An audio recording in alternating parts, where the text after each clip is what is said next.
Hai, Assalamualaikum korang, jom masuk dapur. Menu kali ni saya nak masak nasi goreng kunyit yang paling mudah dan sedap.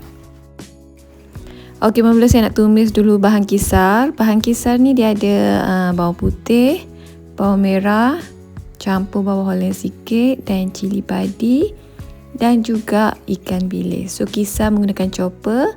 So hasil kisar tu jangan terlalu hancur. Tumis bahan kisar ni sehingga naik bau dan sedikit garing. Lepas tu masukkan perasa, garam, gula, ajinomoto secukupnya. Masukkan juga serbuk kunyit. Teruskan kacau sehingga masak.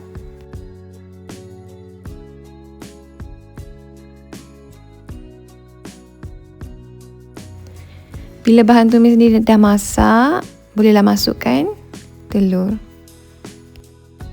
Nasi goreng kunyit ni memang sangat simple, tak ada lauk lain, just telur, ikan bilis saja. Lepas tu kacau sehingga telur tu hancur dah masak.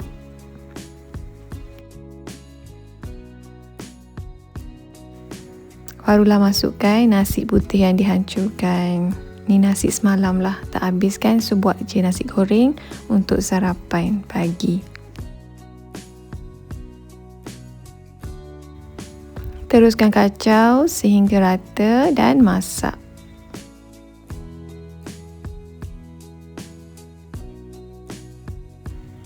Resepi ni memang sangat mudah, tak guna banyak bahan, ringkas dan memang sedap. Ini memang nasi goreng legend lah. Daripada dulu sampailah sekarang masih sedap.